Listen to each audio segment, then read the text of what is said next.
Imagine Africa long, long ago.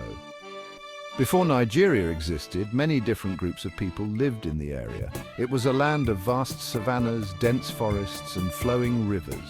People lived in villages and towns, each with its own leader and customs. These communities were like a colorful patchwork quilt. Each piece unique and beautiful, they farmed the land, traded with their neighbors, and told stories under the starry African sky. Life was different then, more connected to nature and tradition. This was long before the arrival of the Europeans. Before the British, the land we now call Nigeria was a place of its own history, its own stories, waiting to be told.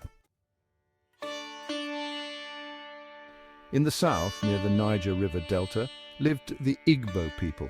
They were known for their art, trade, and system of governance based on community consensus. Further south in the rainforest were the Yoruba people, famous for their beautiful sculptures and their powerful kings called Obas. To the north, across the savannah, were the Hausa people. They built impressive walled cities and were skilled traders. These were just a few of the many groups that thrived in the region.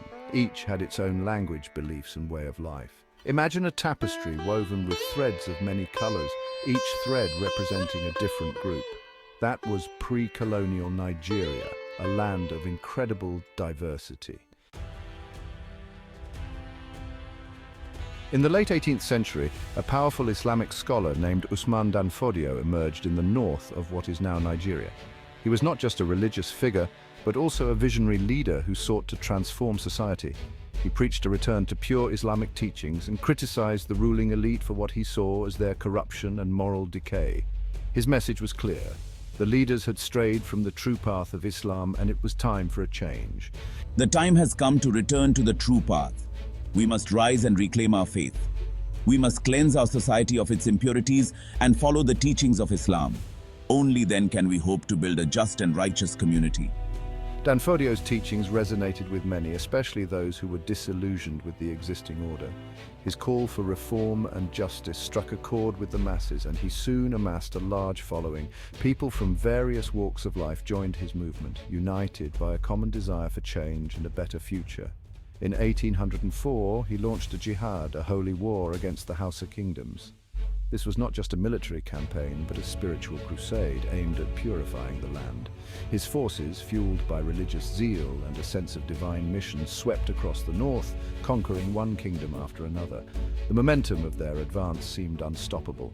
By 1810, Danfodio had established the Sokoto Caliphate, a vast Islamic empire that stretched across much of what is now northern Nigeria. This new political entity was grounded in Islamic principles and governance. The Caliphate brought about significant changes promoting Islamic law and scholarship. It became a center of learning and culture, influencing the region for generations to come.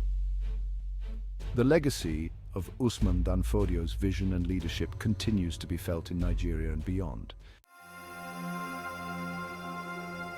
While these transformations were happening, a dark shadow loomed over Africa, the slave trade. This was not just a moment in history, but a prolonged period of suffering and exploitation that would leave an indelible mark on the continent. For centuries, European ships had been arriving on the coast, taking millions of Africans across the Atlantic to work as slaves in the Americas. These voyages were perilous, and the conditions on the ships were inhumane, with people packed tightly, suffering from disease, malnutrition, and abuse.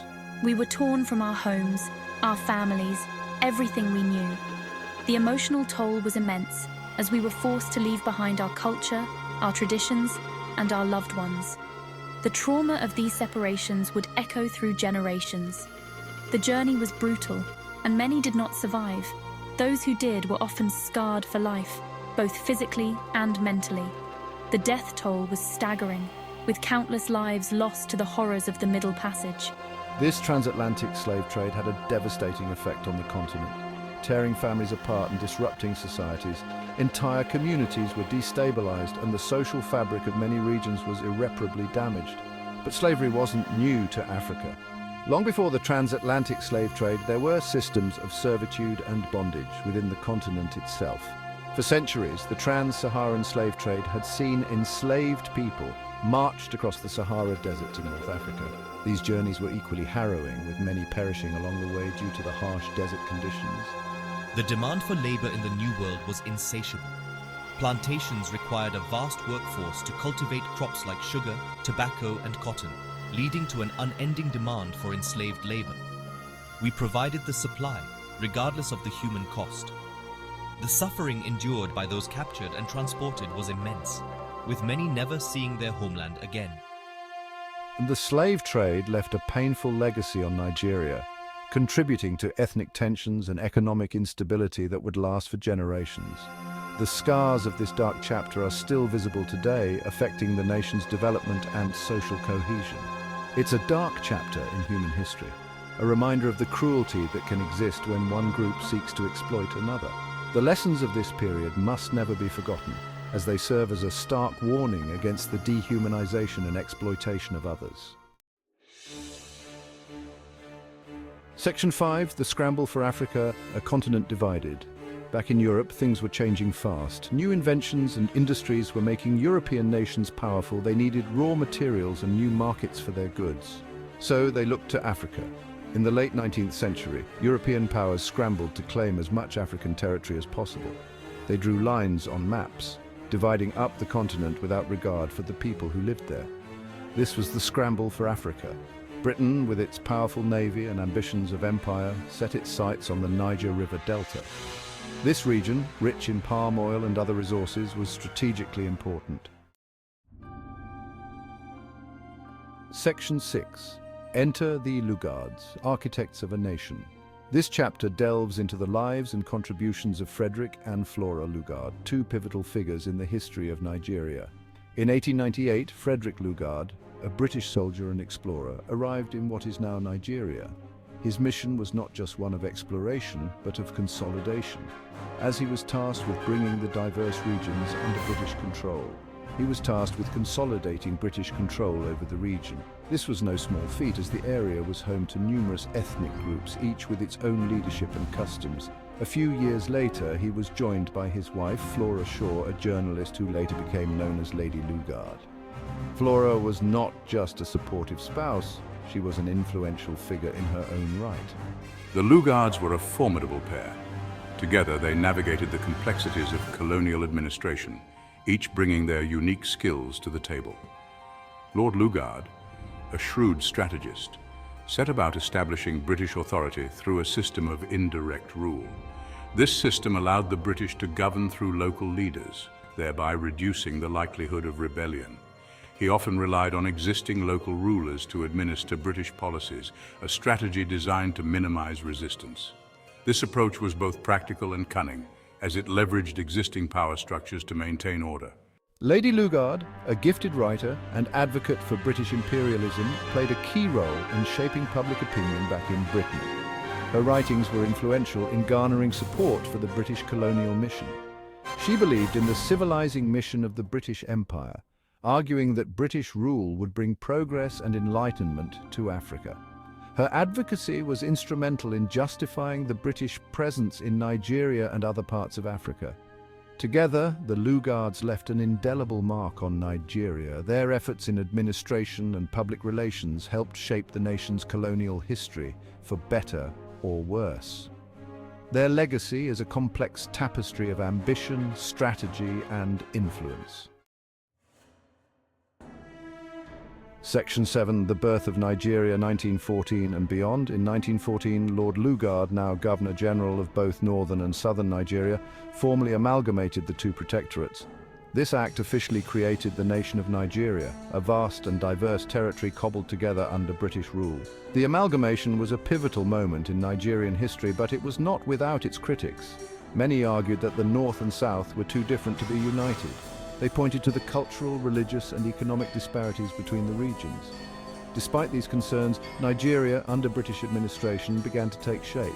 New roads, railways, and schools were built, connecting the country and fostering economic growth. But the legacy of colonialism was complex and often contradictory. Section 8, A Legacy of Unity and Discord, the Lugards' Impact. The Lugards' legacy is a mixed bag. On the one hand, they played a crucial role in bringing about the existence of Nigeria as a unified nation-state. Their policies, while driven by British interests, laid the groundwork for a modern government and infrastructure. On the other hand, the artificial borders they drew and the system of indirect rule they imposed had lasting consequences. Nigeria's colonial legacy continues to shape its political landscape, often exacerbating ethnic and religious tensions.